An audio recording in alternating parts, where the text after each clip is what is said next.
Hello. Hi, Philbrook fans. Kind of wait for a moment, see if a few people join on. My name's Briana, and online I'm known as Bifftastica, and I've done quite a bit of sewing with and for the museum over the past few years, and they have asked me to talk about making the ever so popular mask that everyone's wearing. It's the newest fashion craze, and hopefully I can provide some tips and some help for you. I'll do my best to answer questions. I kind of have my phone a little far away, and my vision's not the greatest far away, but we'll see. Hi, Stephanie.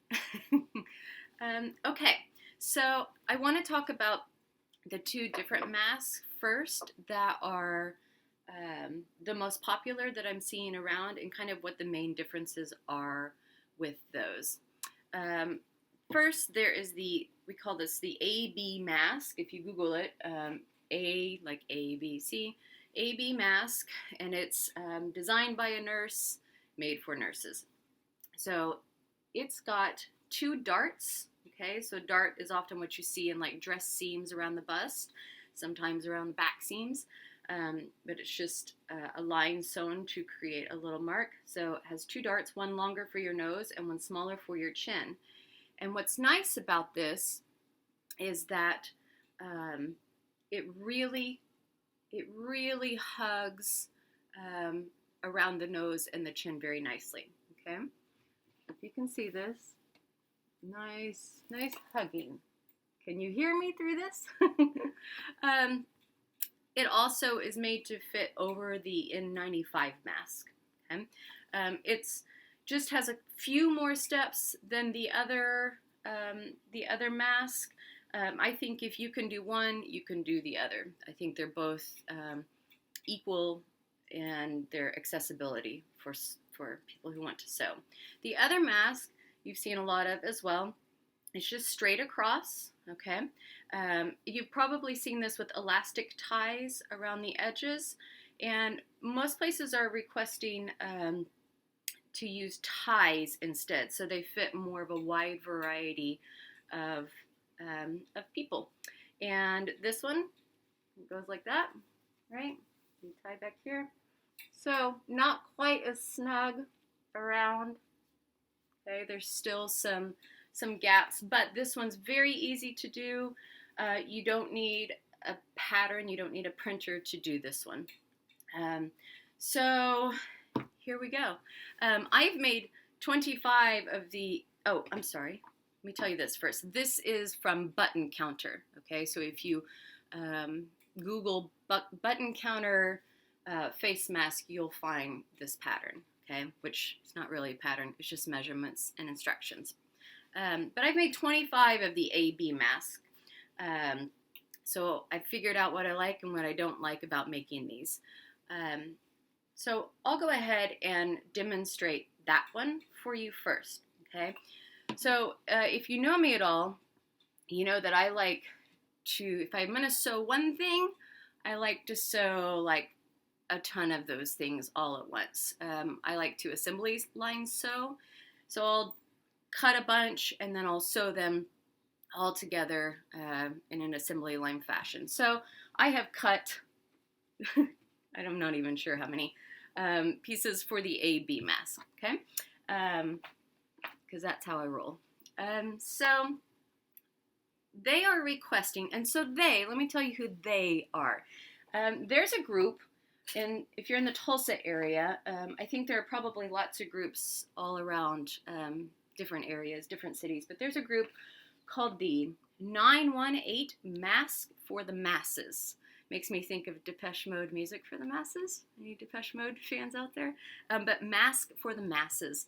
And what they're requesting, or what they're saying is best, is 4 layers of fabric.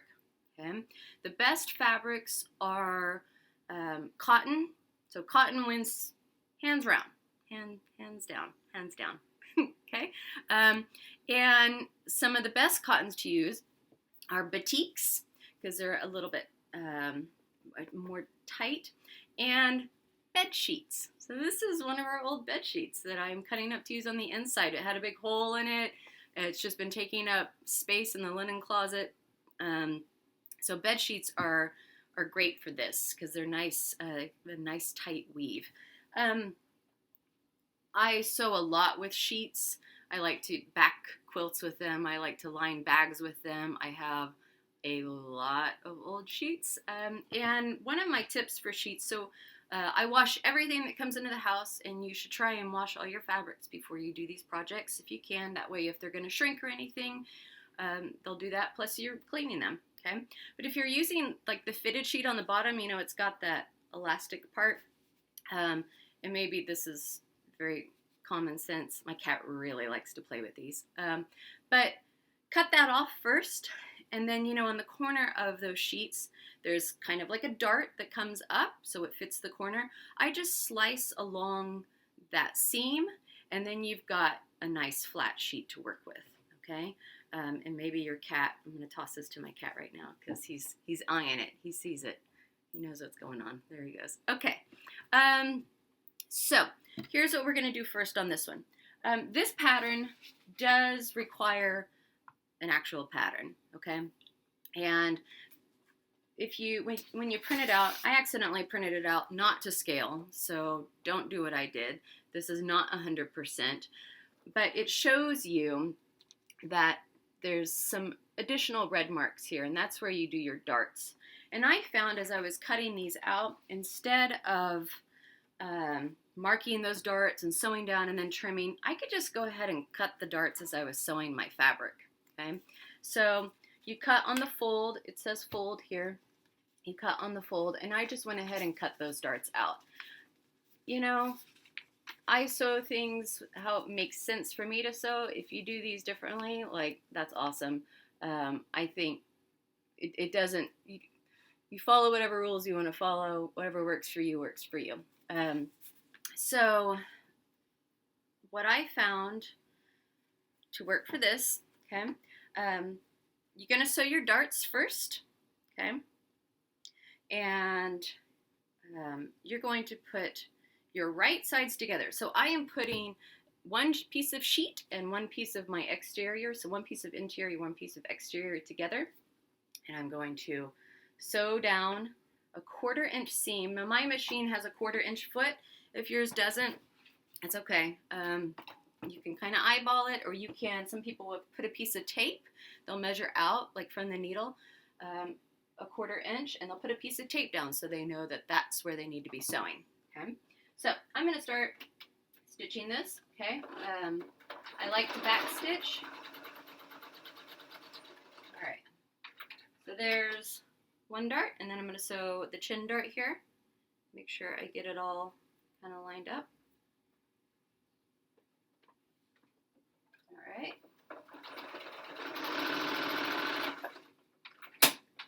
This is riveting content, I know. All right. Okay. And then I open that up, and you can see I've got like little marks there, little darts. Okay. See? All right. I'm going to do the same with the other piece. So that's 2 of my layers. I'm going to do the same with my 4 layers. What's nice about batiks is often you can't tell what is the front and what is the back. That's nice. That just takes out one extra step of thinking. So make sure, I've done this a few times, make sure you're matching up. These notches are 2 different sizes.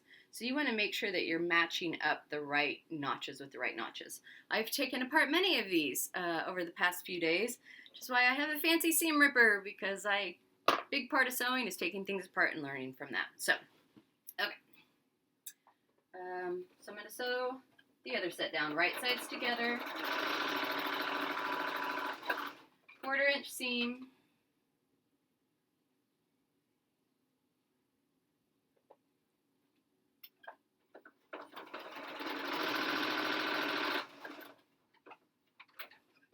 Okay, so now this should look just like the other one.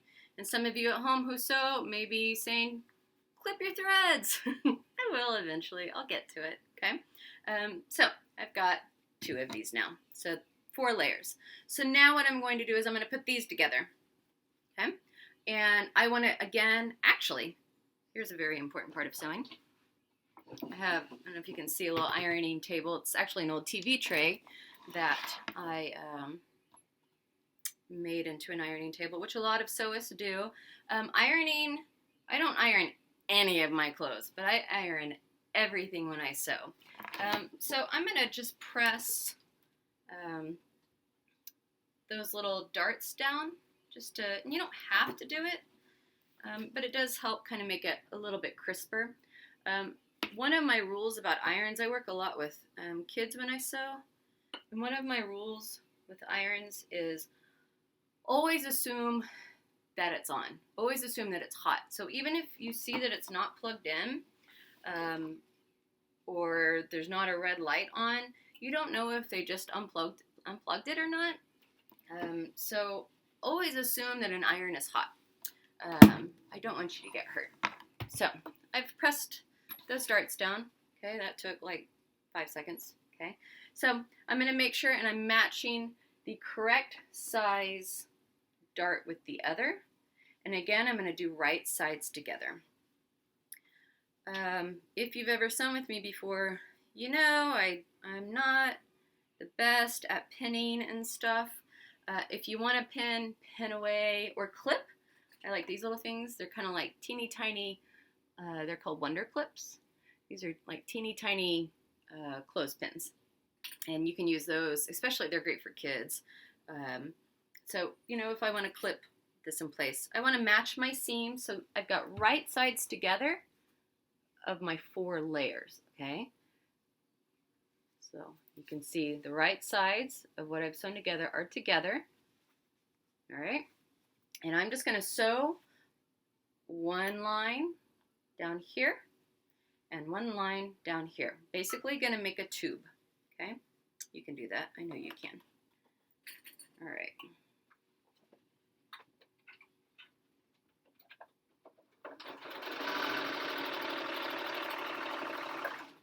Kind of go slow when you go over those darts to make sure that you get all the layers. And it's a little bit thicker, so it's a little bit more for your machine to work through. Do your back stitching. Okay.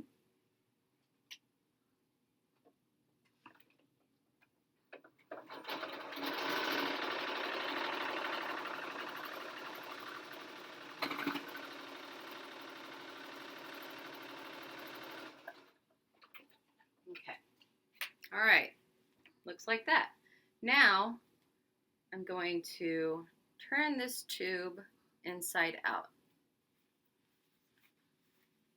My daughter's asking me for a piece of gum right now. I do not care. Okay. All right. So now it looks like all sorts of crazy but if you press kind of like that, make that tube nice and pushed out, and then push your darts together, okay? Then you've got 4 layers, okay? Now, this, I want to be very clear that this does not replace the medical grade mask.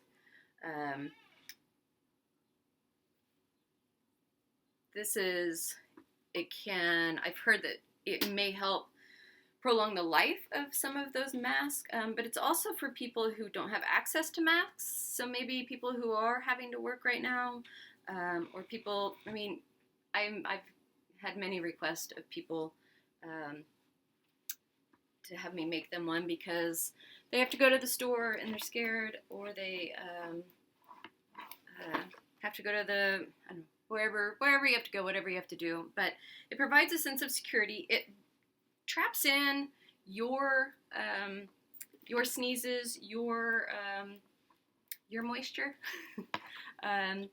So I'm pressing this again. Okay, I'm pressing my seam down. But it does not replace the medical mask. Okay. Now, some medical institutions are requesting for masks, and some of them have certain requests of certain types. Some I don't think care. So if you are wanting to donate to a specific medical center, you may want to check and see if they prefer one of these over the other. I know the 918 mask for the masses, they're doing drop-off collections with Allen Drum, and there's another collection on Friday from, let me see here, noon to 6 o'clock at Tulsa Ballet, but they are collecting the button counter mask, which we will get to in one moment. Okay, so just so you know, some places may prefer one mask over the other. Okay, so back to this. We've got this all nice and pressed. Okay, it's a tube. I can stick my hand all the way through it if I could get my hand through there. Okay, so now we're gonna make some pleats on the end. Now I kind of go willy-nilly with my pleats. This pattern has great marks on the side that show you where you can fold and press and fold and press. I just eyeball it. So that's what I'm going to do today. If you have a method for making those pleats that works for you, go for it. Whatever you are most comfortable with. But basically you're going to make 3 folds. And let's see if I can do this holding it up. I'm just going to kind of fold 1. And I'm going to fold 2. Let's see how this goes. And, well, I have to look at it.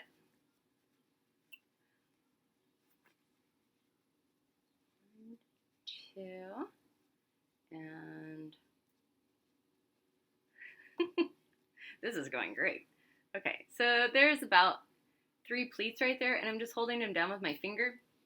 But I'm going to press them, and really laying them down on a flat surface helps do this a lot. Helps make it a lot easier. So I'm going to press it, and when I press it, I press a little bit further into it, kind of holds those pleats in a little bit further, and then you can pin it to hold it in place, or clip it, okay? So you can see my pleats, okay? They are not sewn together yet, but they are there, and I'm going to do the same on the other side. Try and go the same direction with your pleats as you did the first side. Okay, so I got some pleats, and I got it ironed. Okay, and I picked it up and I moved it. Let me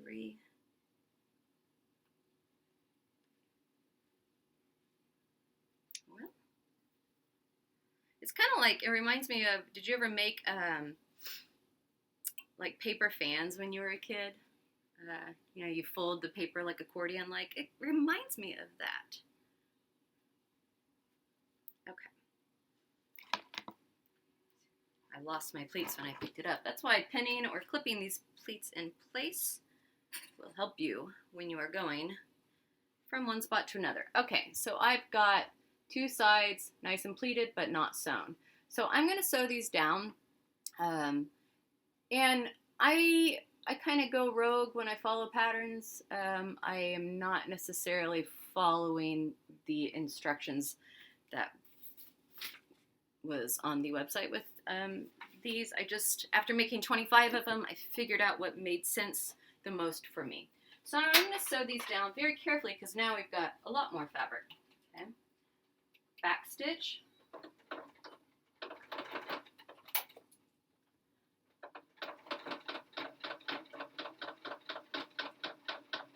Nice and slow. I don't know if you can hear it, my machine's working a little bit harder with all those layers. Okay. I'm going to do the other side.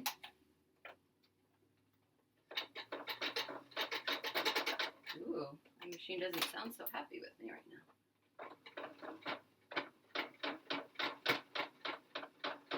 Now remember, this is the more difficult of the 2 masks, so, which I say that it just involves like 2 more steps.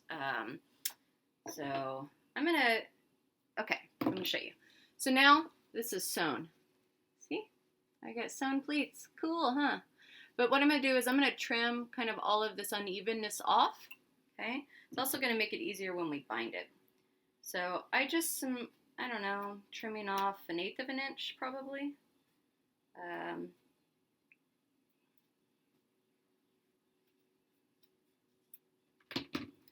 And then if I want to get those threads, if that drives you crazy, a lot of times I go trim my threads when I'm just completely done and basically trim whatever I can see. Okay, so now we've got nice, clean edges on this, okay? You can see I have other masks that are at the same stage too that need their ties. So here's how we do the ties, okay? And I do the ties the exact same way for both of these masks.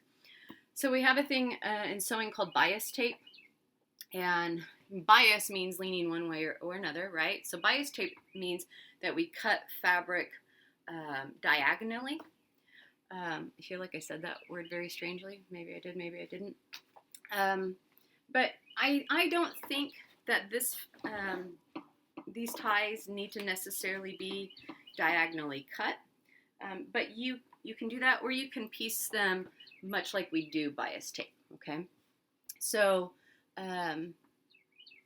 all it is, this is a piece of fabric. This is not bias tape, but I constructed it like bias tape. But you can ignore that part. You don't have to sew it like that. But this is a 2 inches and a quarter, so 2 1/4 inch strip, and I have ironed it in half, okay? And you want this to be, about 36 inches or so. I did mine a little extra long because I don't like having to struggle to tie something, so I want long ties. So you make your strips, and I just kind of fold them in half, and I could iron this to make a mark of my halfway point if I wanted to, or I could eyeball it as I typically do. And you will put your raw edge, okay? So your raw edge, that's like where it opens, up against, it doesn't matter which side, I don't think. I did mine on the inside, but I put it up against the inside right next to that mask edge, all right? And I'm just gonna sew this part down. I'm gonna back stitch. And you can, of course, pin or clip this in place. There are a lot of benefits to doing that. I have to do a lot of things over because I don't pin or clip. Okay. And then so now I've sewn it like this, right? I fold it up. Ooh, it looks so pretty. All right, and I'm gonna do this other side. I sure like these colors together. Let's see here. I'm going to find my middle just by folding it in half. Maybe, if I can fold in half. All right, and then I'm going to eyeball it, stitch it down.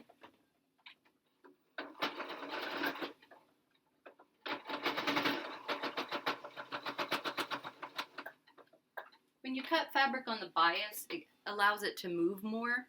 So that's great for like clothing and stuff. These, I don't feel like there's much of a curve that would necessitate sewing on the bias. All right, so here I've got both of these sewn on here, but now I need to like finish these ties out. I need to fold it over. What I'm gonna do is I'm gonna press again. I'm gonna iron just to make this mark nice and clean.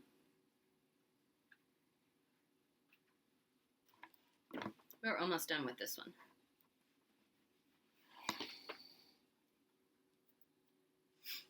Oh, also, if you are making these for medical centers, I've also heard that they prefer light colored fabric. That way they are able to see if there's any gross stuff, any splatter, or anything they need to see. So, you know, if you're making like bright red masks for a hospital, maybe try and use like some white fabric instead. But I think I have bright red masks cut out for people right now, and that's great just if it's just for you or someone who's not in the medical field, okay? Okay, so last part, we're gonna stitch these down. Let's see if I can explain this well. So there's probably an easier way to do this, but this is what has worked for me. So you see I've got this, I don't know if you can see this or not, I've got this This is my raw edge of my mask. I can fold this over here, okay? And if I want, I can clip it. And then if I want, I can fold and clip this whole entire thing, or I can iron it. That's how I did my first few, was ironing them how I wanted to stitch them down. Then I ended up just stitching them down and then ironing later. So basically, you're going to take the way this folded, kind of follow how that folded, and fold out the rest of it and stitch it down. Does that make sense? Okay, so I'm going to fold this in, fold the raw edge in, I'm going to fold the folded edge over. Okay, so if you can see that, okay. And I'm going to stitch this all the way down. And I'm going to, if I start right at the end, more than likely my machine's going to like eat my fabric. So I'm going to go down about 1/4 of an inch, and I'm going to stitch just a little, and then I'm going to back up and go past that 1/4 of an inch. And then my machine doesn't get as hungry for that edge of my fabric.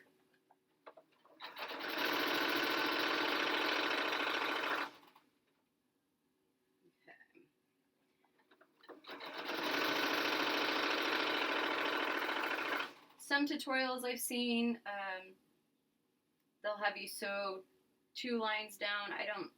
The way I do this, I don't think it's necessary to do 2 lines. Some of the tutorials will have the bands of the ties going across the nose or across the top and bottom. I think that takes up more of this of your ties. So I like it along the side.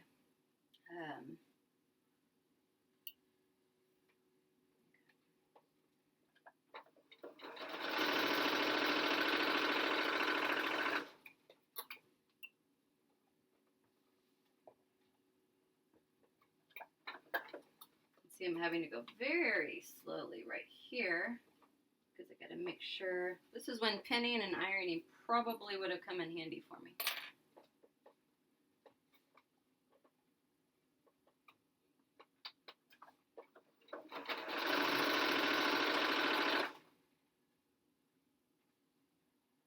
Then when I get to the mask, I want to make sure I've pulled it over enough to cover my previous stitch lines, if I can. If you see those stitch lines, that's all right. Doesn't matter. These do not need to be perfect. They just need to be functional. You can hear my machine going over the thicker parts.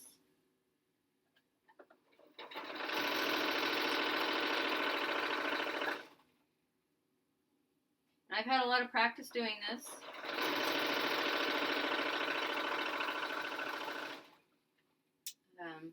If you are a sewer, you have a lot of leftover like quilt bindings, this is a great way to use them up.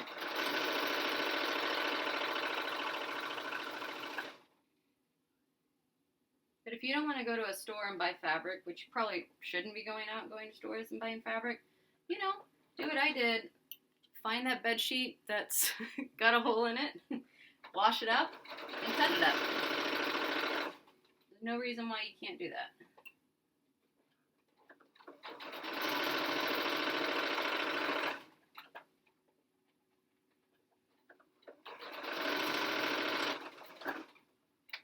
I don't even, on this, worry about folding the ends of my ties.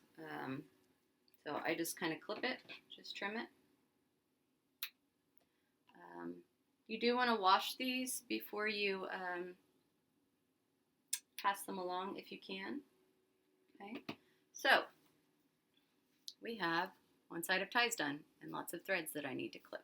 Okay, so there's that, and that'll tie up like that, and tie back like that. Okay, so that is the AB mask. Okay. The other one, so that was the hard one, remember? The other one's super easy, just a few less steps, things just a little bit different, okay?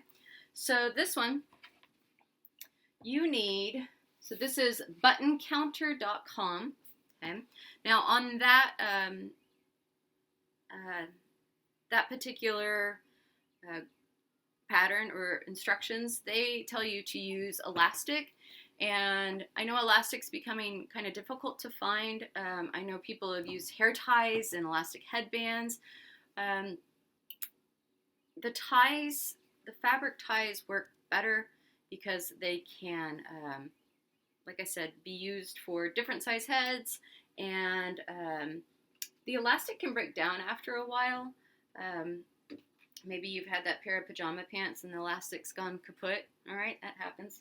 Maybe it's happened to me. Maybe it's never happened to you. But elastic isn't going to last as long as the ties are. And if they're washing these a lot, which they probably will be, then the ties are better. Okay, so this pattern, again, we want 4 layers, but we're only cutting 2 pieces of fabric. Okay, this is my exterior, which is a batik, and then this is my interior, which is our old bed sheet. Okay, but these are the 2 most tightly woven cottons. All right, so cotton is best. Batiks and sheets are the highest third counts. Okay, so what we're gonna do, let's see here. This one, when I did it last night, I totally did it wrong and had to take it apart. So let me make sure I do this correctly. Okay, we're gonna sew this again, right sides together. Okay, so I have just layered these 2. Okay, and this is going to be my exterior. Okay, so that's what I want to fold as my right sides together. Okay. I can pin these if I want. I can clip them. I'm not going to, but I just want to sew. So this, did I tell you how big this was? I don't remember. This is 8 inches by 14 inches. So this, you don't need a printer. You can just measure this at home. So that's great. Okay, so I'm going to sew along this 8-inch line right here. I'm going to make another tube. Okay, just like we did in the last mask.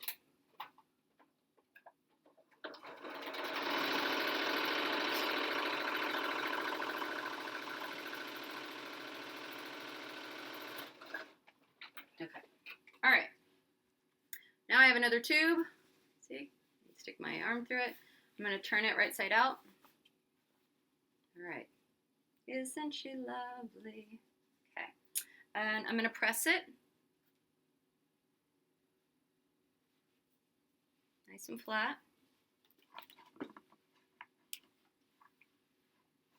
This one is faster too, I will say. Probably a more efficient use of fabric, but I like the functionality of the other one better. But whichever you're making is great. Just make. Also, if you're making a ton of these, give yourself breaks. I found that when I was making my first assembly line of them, I got a little overwhelmed emotionally with it. So give yourself breaks and be kind to yourself. And we all need rest and care during this time. Okay, so we're gonna make pleats again. Remember, you can mark your pleats. Okay, this pattern, the button counter pattern, they tell you to measure down, I think, 1 inch, and then something else, and you fold it along those measurements. I'm not gonna do that because I just like to feel it and fold it. So I'm gonna fold 3 pleats. Remember, just like the accordion fan. Okay, and I'm gonna iron it to hold those pleats in place.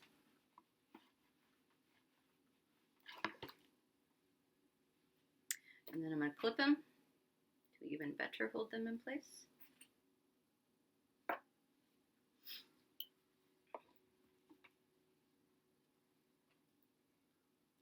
Okay. See, it is like an accordion fan. It's exactly the same way, right? So you could even practice on paper if you wanted to first. Okay, so I have one side ironed and clipped. I'm going to do the other side.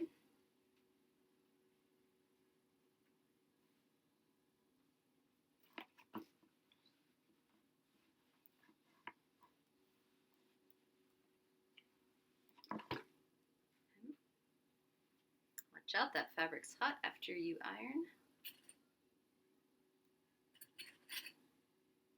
Okay, so all clipped up. Okay, and now I'm going to sew those edges down just like I did the last mask.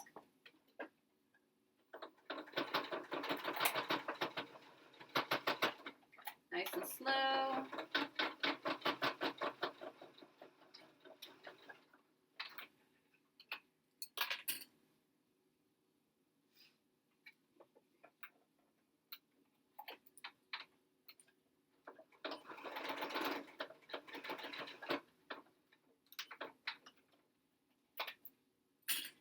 You may have to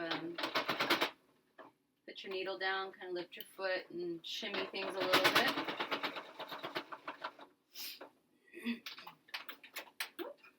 Okay, there we go. Got that sewn down, easy peasy. And then again, I'm going to trim these edges to about an 1/8 of an inch.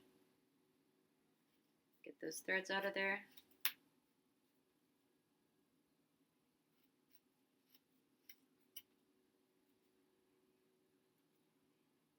We're almost done with this one. Okay, so you've got that, and now we're going to put ties on, okay? We're going to add those ties, and you add those ties exactly like you did the last one, okay? Let's see here. I didn't cut this yet, so see I have a whole wound thing of this bias tape. So I'm going to go about 36 inches. Maybe give it a little extra just cause. Let's see. Measure it against the other one. Ooh, I did this one a little bit short. I shoulda, coulda, woulda done about, just folded that in half and did it. So I'm gonna make these, make that equal. Okay. Okay. So again, fold it in half.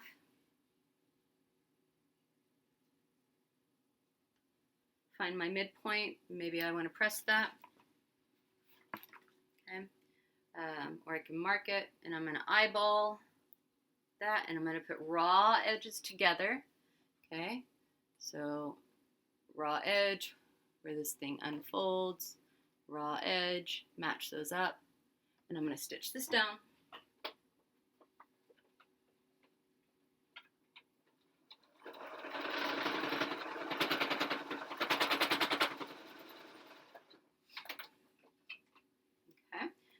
Now I've got that on there. Woo! Okay, I'm going to do the other side.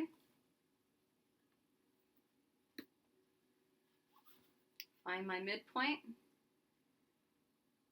Okay. This is highly scientific or something. Highly mathematical.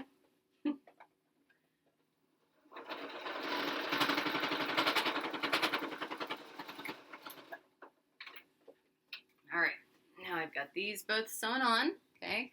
But remember, on the other side, it's still all open, okay? It's not enclosed. So we're gonna fold this over, okay? Press it, and then we'll sew down just like we did the other one, okay? So I'll do one side of this so you can see it. I like to press that nice and flat on the front side, the side that I've already sewn. Okay. And then if I want, so I've pressed this side that I've sewn. See how gorgeous it looks? Lovely. All right.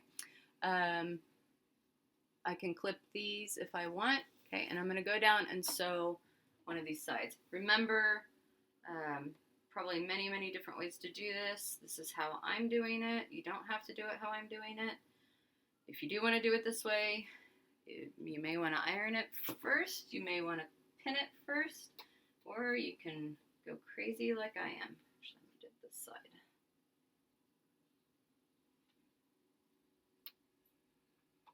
I am not necessarily a precision sewist, if you can't tell. Make it work. Oh, I folded it the wrong way. Hey, guess what? You get to see me with the the seam ripper in action. Thankfully, it's just a few stitches.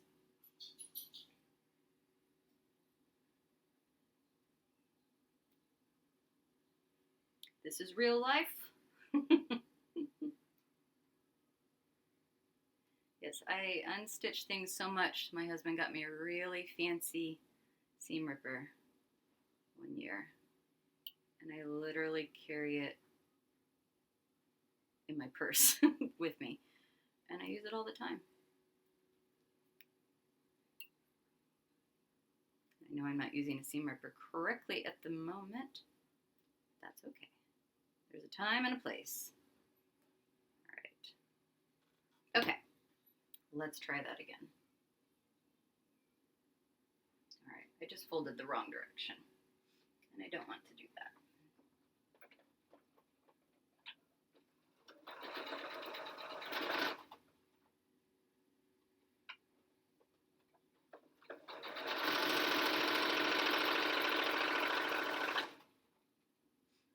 Is that music to your ears? Do you love the way that sounds on there?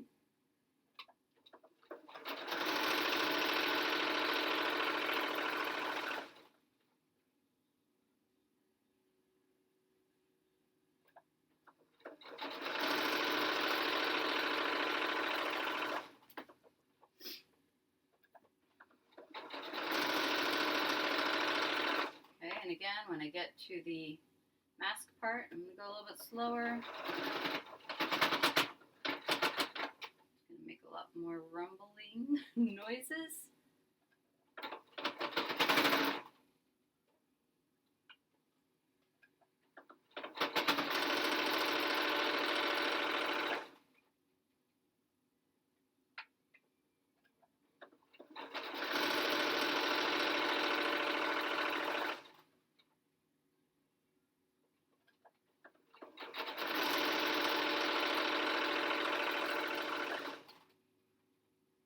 Almost there. I know, so exciting.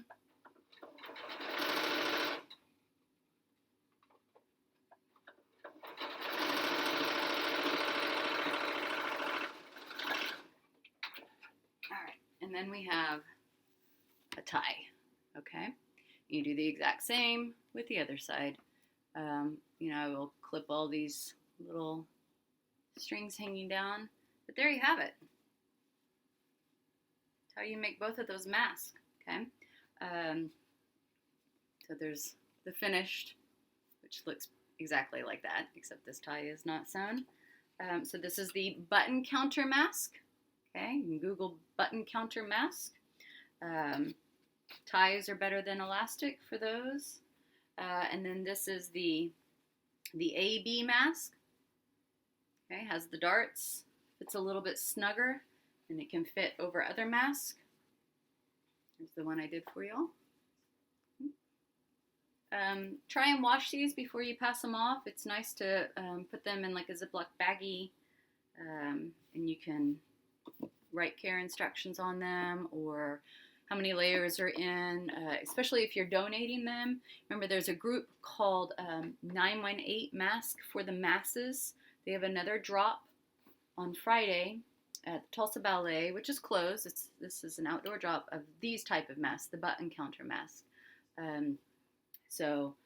But you can make any type of mask for anyone. I know there are other mask patterns out there. I don't think there's a wrong answer. I think just to make, and if you don't want to make them, you don't have to make them.